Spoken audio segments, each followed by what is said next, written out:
Nós temos observado nas últimas décadas que a nossa população está ficando mais longeva.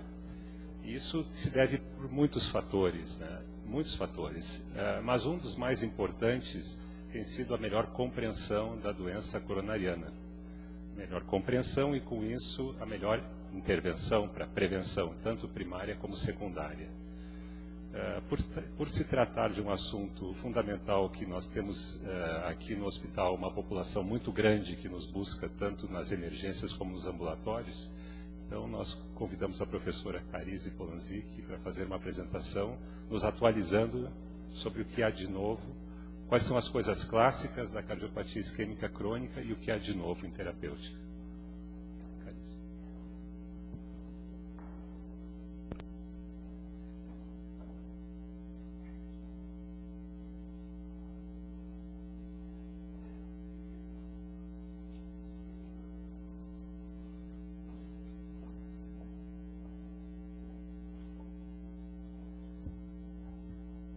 Obrigada, Renato. Bom dia a todos.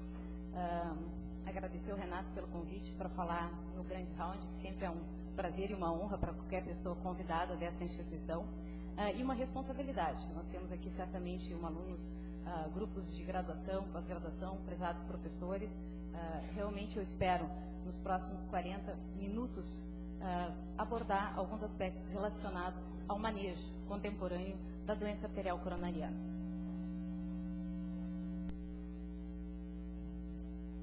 Todo mundo tem problema com esse que passa, né? Eu não sou exceção.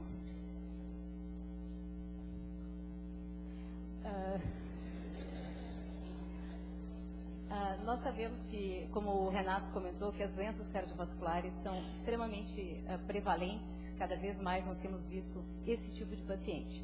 Temos estimativas já de alguns anos, mas mostrando que provavelmente nos anos aos 60 anos de idade, nós teríamos a cada 5 homens um indivíduo com doença arterial coronariana e a cada 17 mulheres uma mulher com doença arterial coronariana. Certamente a doença aterosclerótica está por trás das principais manifestações das doenças cardiovasculares. Falando especificamente sobre a doença arterial coronariana, nós sabemos que é uma doença crônica que cursa tipicamente ao longo da doença com sintomas e diferentes também manifestações clínicas.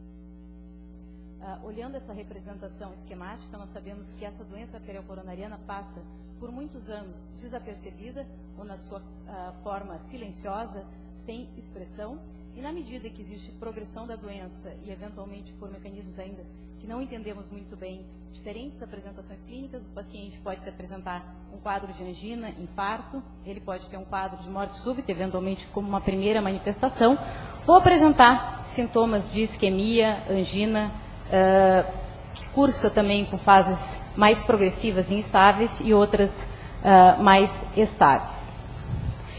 Ao longo dessa apresentação, eu vou ter a oportunidade de mostrar para os senhores alguns dados nossos, dados do nosso ambulatório de cardiopatia isquêmica, aqui vários representantes do nosso ambulatório, e eu gostaria de mostrar também o que é esse perfil de pacientes com doença arterial coronariana que nós costumamos atender. São pacientes com 60 anos de idade média, como esperado, com múltiplos fatores de risco.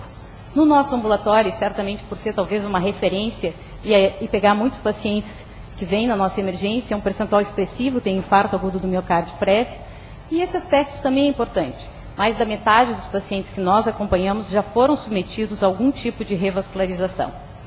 Isso para chamar a atenção que quando nós falamos de doença arterial coronariana, nós estamos falando de um grupo bastante heterogêneo de pacientes. E que para estabelecer qual é o manejo mais adequado, nós precisamos lançar mão de uma avaliação um pouquinho mais detalhada.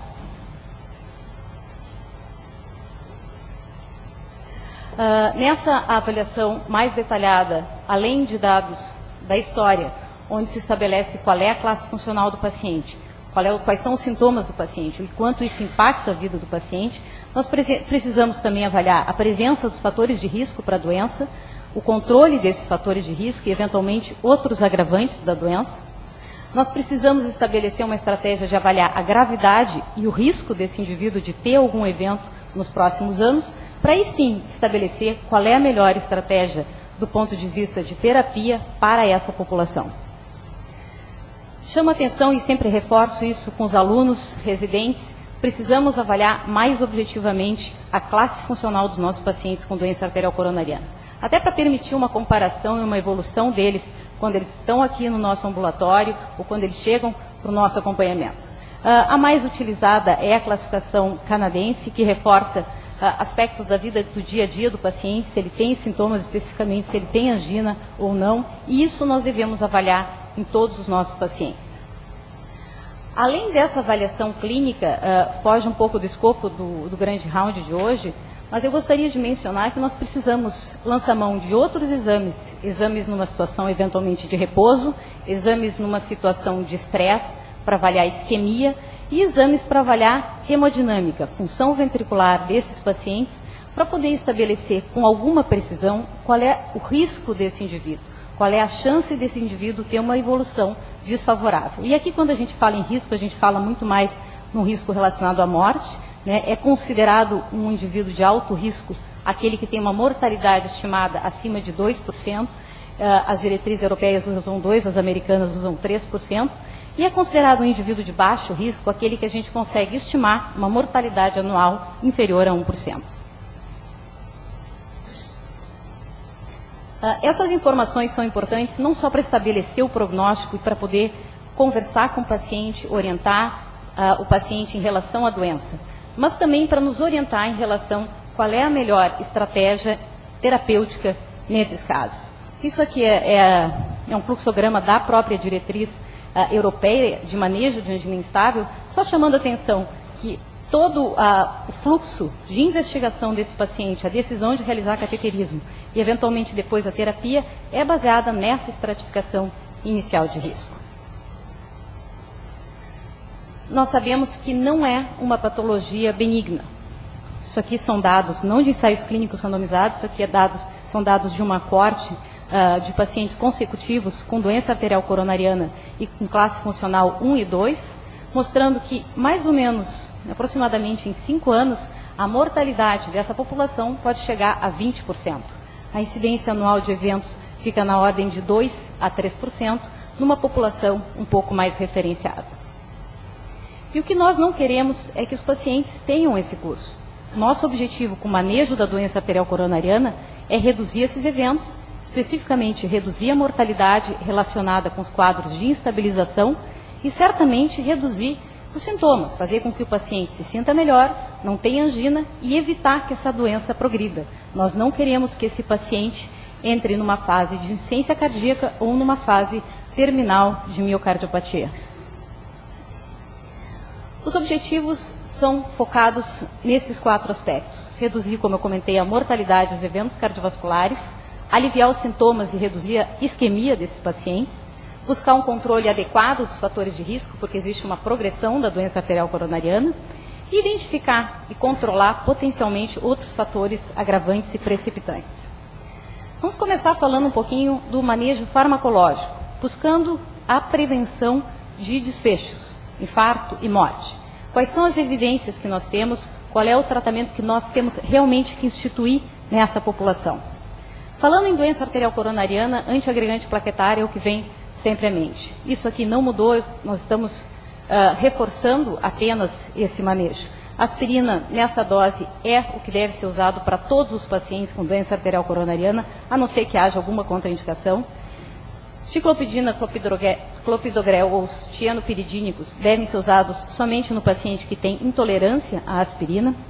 E nós temos evidências recentes que não tem benefício de se adicionar esses 2 tipos de antiagregantes plaquetários nesta população de pacientes estáveis. As evidências de aspirina já datam de alguns anos. Isso aqui é uma meta-análise de inúmeros ensaios clínicos randomizados em diferentes contextos, mostrando que a aspirina é capaz de reduzir na ordem de 33% os eventos vasculares como um todo, com um efeito bem marcado nos pacientes ou na população que tem doença arterial coronariana. Sempre perguntam, mas qual é a dose que eu devo usar de aspirina? Sempre vem 100 miligramas, 200 miligramas, como é que nós podemos objetivar isso? Nós não temos nenhum estudo publicado, está sendo realizado um estudo nesse momento sobre isso, mas não tem nenhum estudo publicado com informações objetivas dizendo qual é a melhor dose para usar. Mas nós temos comparações indiretas produzidas por essas meta-análises, sugerindo que uma dose superior a 75 miligramas diário tem efeito na redução de eventos cardiovasculares. Um aspecto importante é que esse aumento da dose é relacionado com um aumento de riscos de sangramentos. De modo que, hoje em dia, a recomendação para o paciente com doença arterial coronariana estável é de usar 75 a 150 miligramas de aspirina. Eu comentei, já foi testada, então, recentemente a hipótese se vale a pena ou não adicionar clopidogrel à aspirina nessa população, na medida em que nós sabemos que, para pacientes instáveis, essa associação tem um benefício bem documentado. Esse é o estudo Carisma, que foram 15 mil pacientes, 48% deles com doença arterial coronariana, praticamente mostrando que não tem diferença a associação de clopidogrel com aspirina. Além da aspirina, certamente intervenções que buscam reduzir o colesterol estão relacionadas com uma redução de eventos duros. Está bem documentado que nesses pacientes, especialmente se eles tiverem colesterol LDL acima de 100, eles devem iniciar com estatina. Existe uma recomendação que, se os pacientes estiverem em uso de estatina, às vezes por uma prevenção primária, e o colesterol permanece elevado, que se busque reduzir ainda mais o colesterol nessa população. Existe uma dúvida se se usa ou não estatina, ou pelo menos existia essa dúvida se se usava ou não estatina, num paciente que vem com uma manifestação de doença arterial coronariana e apresenta níveis normais ou bastante baixos de LDL e colesterol. E o que se sabe hoje, através de evidências indiretas e de ensaios clínicos, que não excluíram esses pacientes, que realmente estatina deve ser usada para toda essa população. Além do colesterol LDL, um outro aspecto que tem sido salientado no manejo dos pacientes com doença arterial coronariana é a relação não HDL, ou basicamente os triglicerídeos. E o que se pelo menos reforça é que se deve intensificar cada vez mais a dieta para reduzir os triglicerídeos, reduzir mais ainda o LDL com a expectativa de melhorar essa fração e eventualmente acrescentar niacina e fibrato. Embora isso, o nível de evidência para essa recomendação não seja tão forte. Respondendo ou comentando aqui sobre as evidências que nós temos de estatinas, são milhares de pacientes já estudados com doença arterial coronariana estáveis, diferentes níveis de colesterol na entrada desses estudos, os primeiros estudos indivíduos com colesterol bastante elevado, mas nos últimos anos nós temos evidências de outros ensaios clínicos mostrando que quanto mais baixo o colesterol desses pacientes, menor a incidência de eventos cardiovasculares. Nesse sentido, talvez um dos principais estudos foi o HPS, que não é específico para pacientes com doença arterial coronariana, mas numa subanálise dessa população mostra que a adição de uma estatina para reduzir mais o LDL e colesterol teve associada com uma redução relativa da mesma magnitude da incidência de doença arterial coronariana. Embora em termos absolutos o que a gente consegue prevenir acaba sendo menor. E isso foi confirmado em outros estudos. Na medida em que baixar o LDL colesterol abaixo de 100, especialmente buscar um LDL-alvo menor que 70, às vezes significa associar diferentes fármacos ou usar doses bastante elevadas de estatina, a recomendação para o LDL colesterol abaixo de 70 tem sido para uma população de mais alto risco. O que significa uma população de mais alto risco em doença arterial coronariana estável? Significa pacientes com múltiplos fatores de risco, pacientes com diabetes, eventualmente pacientes que não têm um controle adequado de outros fatores de risco. Por exemplo, fumo, embora isso é baseado muito mais numa opinião de especialista e de pessoas que avaliam com cuidado esses dados do que propriamente as evidências dos ensaios clínicos. Além das estatinas, reforçamos o aspecto do uso de inibidores da ECA. Temos várias evidências mostrando que pacientes que têm disfunção ventricular, pacientes diabéticos ou que têm perda de função renal, esses pacientes devem usar, sim, inibidor da ECA. Existe uma consideração de que, eventualmente, todos os pacientes com doença arterial coronariana devam usar inibidor da ECA. E eu vou mostrar um pouquinho para vocês a dúvida que surgiu sobre esse aspecto. Isso aqui são estudos mais antigos, pacientes com disfunção ventricular, pacientes com sinais de insuficiência cardíaca ou pacientes pós-infarto, mostrando que o uso de inibidor da ECA nessa população reduz a incidência de morte, insuficiência cardíaca e reinternação. Um estudo que foi uma mudança de paradigma nesse sentido em pacientes estáveis foi o estudo HOPE. O estudo HOPE já foi publicado há alguns anos, foram quase 10 mil pacientes. Pacientes esses estáveis, pacientes com diabetes, com alto risco para doença cardiovascular e um subgrupo com doença arterial coronariana definida, que foram estratificados para receber, randomizados para receber ramipril ou placebo. E esse estudo mostrou que o uso de ramipril estava relacionado com uma redução de eventos. Seguindo a esse, foi publicado o estudo Europa, também em pacientes com doença arterial coronariana, e aqui um grupo maior ainda de pacientes, com uma fração de ejeção não avaliada, mas presumida normal, randomizados para receber um outro inibidor da ECA, o perindopril. E esse estudo confirmou os achados iniciais do HOPE de que nessa população o uso de inibidor da ECA, independente das outras características, estaria relacionado com uma redução de desfechos. O questionamento ou a dúvida surgiu com a publicação desse estudo grande, que foi o PEACE Trial. O PEACE foi um estudo para demonstrar efetivamente que o inibidor da ECA funciona em doença arterial coronariana.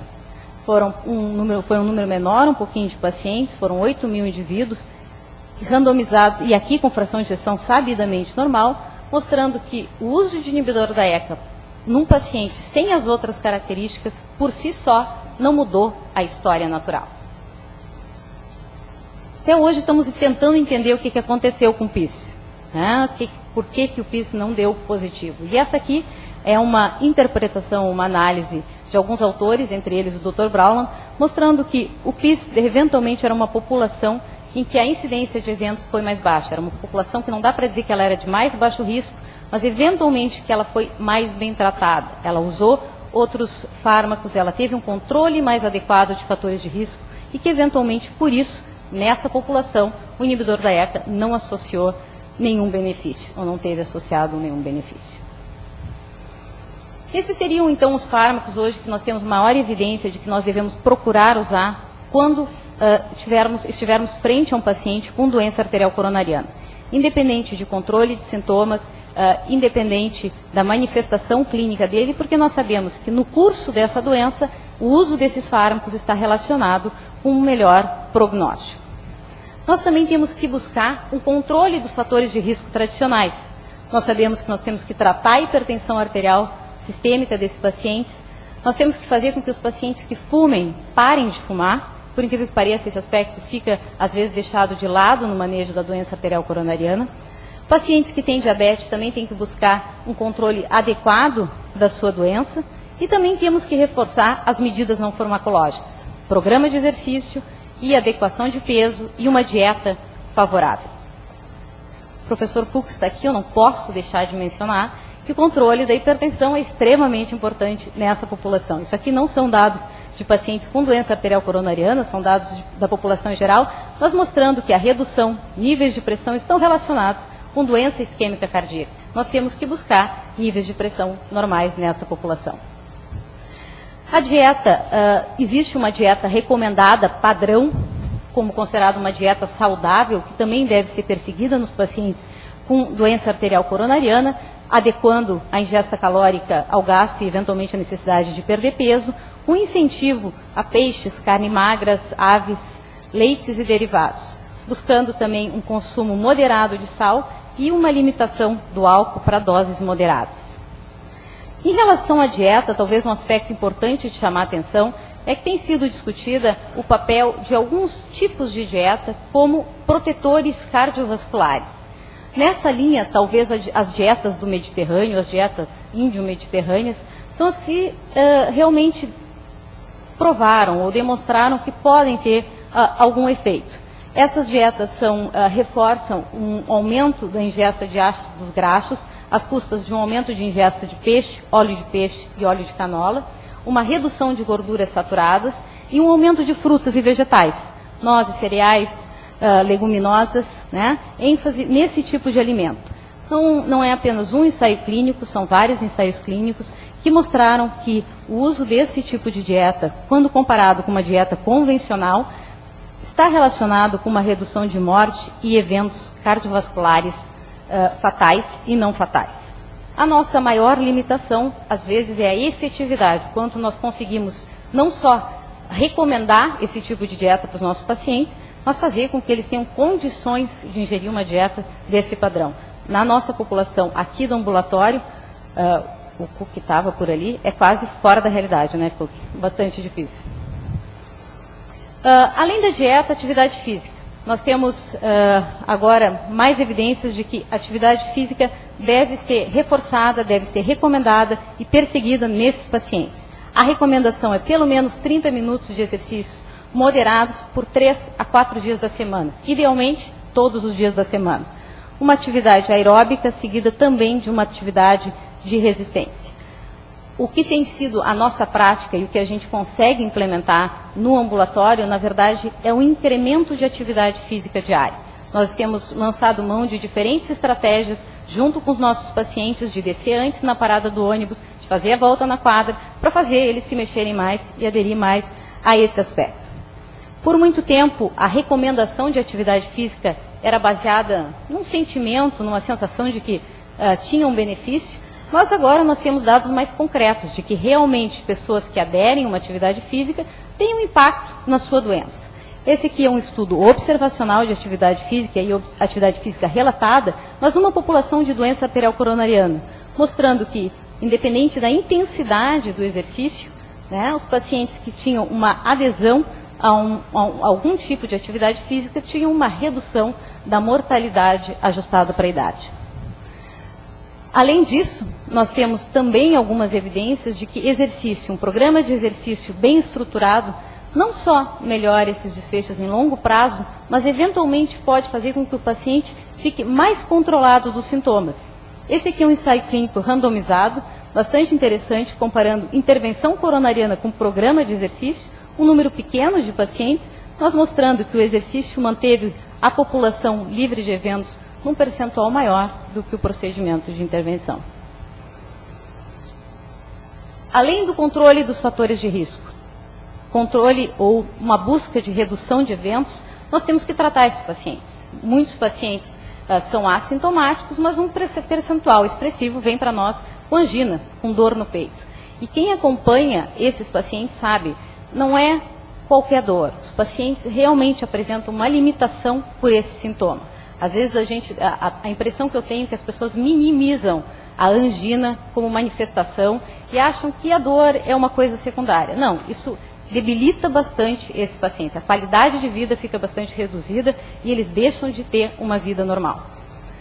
Nós temos diversos fármacos antigos, esse aspecto da terapia da doença arterial coronariana não mudou muito. Nós temos fármacos consagrados, como o uso de nitratos, beta-bloqueadores, antagonistas do cálcio e uma combinação dessa terapia para o manejo desses pacientes, buscando redução dos sintomas e redução da isquemia. Temos também nos últimos anos, e aí eu diria nos últimos 5 anos, novos fármacos sendo lançados buscando uma melhora de sintomas e uma melhora de capacidade funcional. E é um pouquinho sobre essa informação que eu vou estar mostrando para vocês. Aqui voltando para os beta-bloqueadores, beta-bloqueadores são recomendados praticamente em todos os pacientes com doença arterial coronariana, sendo que a recomendação é mais forte no paciente pós-infarto, onde nós temos dados mais concretos de que não só eles melhoram do ponto de vista de sintomas, mas reduzem a mortalidade. Em pacientes que internaram com síndrome coronariana aguda e nos pacientes com disfunção ventricular. A recomendação, eventualmente, é que se estenda beta-bloqueador para todo paciente com doença arterial coronariana, embora a evidência é um pouco mais fraca para essa recomendação. Isso aqui são dados também de ensaios clínicos ao longo dos últimos quase 30 anos, mostrando que o uso de beta-bloqueador, de um modo geral, em doença arterial coronariana, está relacionado com uma redução de mortalidade. Os antagonistas dos canais de cálcio são uma opção para o manejo de sintomas desses pacientes. Certamente eles têm efeito, um mecanismo de ação que diminui a angina, eles em ensaios clínicos já mostraram que aliviam os sintomas e melhoram a classe funcional. mas nós não temos uma indicação formal de usar essa classe de fármacos para que não seja controle de sintomas e, eventualmente, outra indicação, por exemplo, controle da pressão arterial. Como eu comentei, existem, nos últimos anos, novos fármacos sendo lançados com o objetivo de buscar controle dos sintomas anginosos. A trimetazidina é um desses fármacos, é um fármaco chamado antianginoso metabólico, e foi comparado já em alguns ensaios clínicos como monoterapia, comparado com metoprolol ou terapia combinada, mostrou que ele reduz os sintomas de angina e melhora a capacidade funcional. E aqui eu tenho o prazer de mostrar um nosso estudo, um estudo pequeno, um ensaio clínico randomizado, publicado esse ano, onde nós usamos o fármaco na nossa população de pacientes com doença arterial coronariana, e aqui chamando a atenção que eram pacientes diabéticos e que tinham falha de outros esquemas antianginosos, sugerindo que o uso de trimetazidina nessa população, por um período curto de tempo, melhorou a capacidade funcional desses pacientes e também melhorou os sintomas de angina. Além da trimetazidina, outro fármaco que tem sido bastante estudado é a ivabradina. A ivabradina é um novo antianginoso, ele tem um efeito em reduzir a frequência cardíaca, e nós já temos alguns ensaios clínicos randomizados, esse é um deles, publicado com um número expressivo de pacientes, 360 pacientes, mostrando que o uso dessa medicação faz com que os pacientes consigam ter uma melhor tolerância ao exercício e diminui o tempo para aparecimento de angina ou manifestações de isquemia. Esse fármaco está sendo estudado em ensaios clínicos randomizados maiores. Nós não temos ainda evidência de que ele muda a história natural ou algum outro desfecho, da mesma forma que a trimetazidina. Além da ivabradina, saiu há alguns anos já estudos sobre esse outro fármaco chamado, é um fármaco metabólico, a ranolazina, que inibe a oxidação de ácidos graxos, e em alguns ensaios clínicos randomizados, esse é um desses ensaios clínicos randomizados, quando associado com outro fármaco antianginoso, melhora a capacidade funcional desses indivíduos, melhora o tempo de exercício e melhora o período que o indivíduo fica sem angina ou sem sintoma. Esses fármacos, todos esses últimos que eu demonstrei, eu diria que eles já têm bastante evidência no sentido da segurança do fármaco, de que eles melhoram realmente sintomas e capacidade funcional. O que nos falta, e é a evidência que nós gostaríamos, é ver se eles são melhores do que a terapia tradicional ou se eles vão ser mais uma opção no arsenal terapêutico de controle de sintomas. Como é que nós estamos no nosso manejo farmacológico dos pacientes com cardiopatia isquêmica? Isso aqui são dados do ambulatório e que eu comparei com informações publicadas ano passado do Euroheart Survey, que é um registro europeu de prática na comunidade, não só cardiológica, mas também por médicos internistas, do manejo da doença arterial coronariana. E aqui chamando a atenção que nós estamos um percentual bom de uso de antiagregantes plaquetários, beta-bloqueadores, estatinas, isso aqui é prescrição, não significa uso real, e de inibidor da ECA, que nos deixou bastante contentes e satisfeitos com esse tipo de manejo.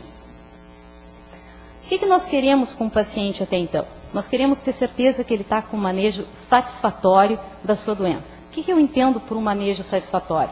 É um paciente que não tem mais sintomas de angina, que retornou para suas atividades habituais, que ele está em classe funcional 1, ou seja, ele consegue fazer praticamente tudo e não ter sintomas, e que tem uma boa adesão ao tratamento. Ele consegue usar os seus remédios, ele não tem intolerância, não tem evento adverso, e a terapia é custo-efetiva. Também não estou dando nada que o paciente se sinta com uma dificuldade de usar todo mês. Certamente esses objetivos, a gente pode imaginar, isso aqui é o ideal, é o que eu busco com os nossos pacientes, sabendo que dependendo da idade, dependendo das características de comorbidades, a gente é um pouco mais flexível em relação a esse objetivo. Mas eventualmente eu não consigo atingir esse objetivo. E existem situações, como eu comentei anteriormente, de que eu tenho que lançar mão de outro tipo de estratégia de manejo da doença arterial coronariana para atingir esse objetivo, ou eventualmente até para prevenir a ocorrência de eventos e uma evolução desfavorável. E eu gostaria de falar um pouquinho sobre revascularização. Revascularização por intervenção coronariana e revascularização cirúrgica. Nós temos, dentro das possibilidades de revascularizar o paciente com doença arterial coronariana, essas duas opções, e nós temos indicações chamadas clássicas, que foram estudadas já fazem alguns anos, quase décadas, de indicação, né? São indicações chamadas classe 1, são situações de anatomia coronariana que nós sabemos que uma revascularização, e aqui no caso cirúrgica, está relacionada com uma menor incidência de desfechos, uma maior sobrevida, que são elas, lesão de tronco de coronária esquerda, pacientes com lesão de 2 vasos e com disfunção ventricular, e eventualmente pacientes com lesão de 2 vasos com envolvimento proximal de descendente anterior, que tenham esses outros achados.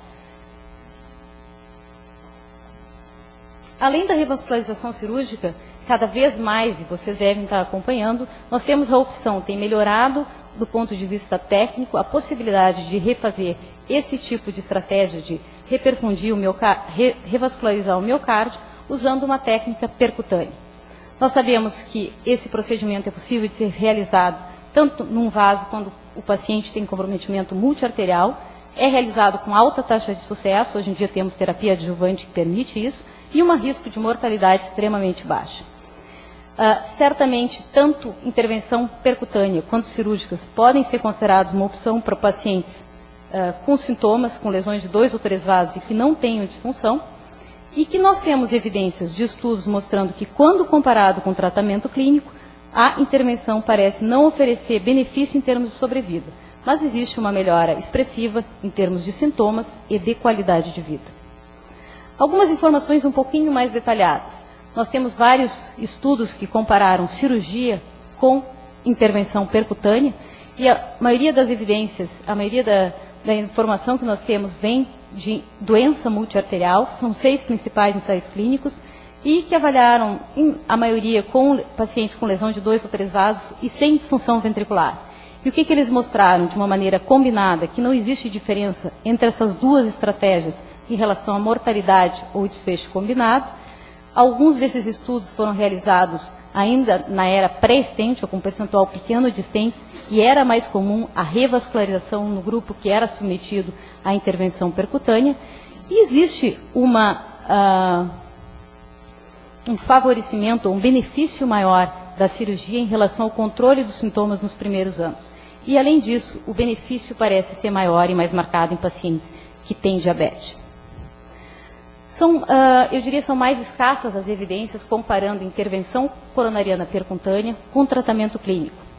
Essa aqui é uma meta-análise de 2005, com 11 ensaios clínicos, mas embora sejam 11 ensaios clínicos, são apenas 3.000 pacientes avaliados. E o que esses ensaios mostraram de modo bastante contundente? De que a intervenção percutânea, quando comparado com o tratamento clínico, é melhor para o alívio dos sintomas. Os pacientes ficam mais tempo assintomáticos. E aqui o resultado dos desfechos duros, combinado morte e infarto, ou só infarto, mostrando que a intervenção percutânea nessa população não tem benefício. No editorial que saiu dessa meta-análise, estava a grande expectativa de um grande ensaio clínico em andamento, que era o estudo COURAGE, que esse seria um ensaio clínico definitivo para essa situação. E esse ano foi publicado, então, esse ensaio clínico, que é um ensaio clínico randomizado em 50 centros dos Estados Unidos e do Canadá, com mais de 2.000 pacientes com doença arterial coronariana documentada e com evidência de isquemia de alguma forma, que foram randomizados para receber tratamento clínico ótimo ou tratamento clínico ótimo, mais a intervenção coronariana percutânea, e foram acompanhados por um período de quase 5 anos. A maioria tinha doença multiarterial e a maioria tinha evidência de defeitos múltiplos de enchimento na cintilografia. E esses foram os achados desse estudo, os principais achados, que do ponto de vista de sobrevida livre de infarto e sobrevida livre de infarto total, não houve diferença entre as estratégias. Aqui a gente pode ver mortalidade total, quase uma linha reta entre as duas. Livre de evento coronariano agudo, também não houve diferença, e somente infarto não houve diferença. O aspecto importante desse estudo é que ele foi dirigido para uma população bastante definida, de pacientes com doença arterial coronariana, com aquelas características e que foram submetidos a um manejo hoje considerado bastante agressivo do ponto de vista clínico. Do ponto de vista de sintomas ou ausência de angina, um percentual importante de pacientes ficou sem sintomas depois do início do tratamento. No início do tratamento, 12%, 13% dos pacientes não tinham angina, enquanto que no final de 5 anos, 70% dos pacientes estavam livres de angina. E a diferença nos anos intermediários de acompanhamento favoreceu ao procedimento de revascularização. Um percentual maior, em torno de 10% dos pacientes, em termos absolutos, ficaram sem angina.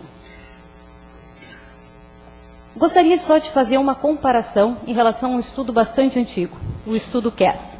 Esse é um estudo do Circulation de 1990, mostrando o percentual também de pacientes sem angina. Tratamento cirúrgico, um percentual sem angina, muito parecido com o que a gente conseguiu hoje aqui no COURAGE. Mas o tratamento farmacológico naquela época não era tão efetivo. Um número maior de pacientes era bastante sintomático. Então, eu gostaria de concluir reforçando o que seria hoje as recomendações do manejo da doença arterial coronariana. Que eu acho que elas não são muito diferentes de algum tempo atrás, mas elas devem perseguir o uso de alguns fármacos, controle dos fatores de risco, manejo agressivo da estatina, abandono do tabagismo. Nós temos que trabalhar com medidas não farmacológicas nessa população e educação. Esse é um outro ponto que, eventualmente, a gente pode estar discutindo. E nós temos indicação, sim, de procedimentos de revascularização para alguns casos bem selecionados. Muito obrigada.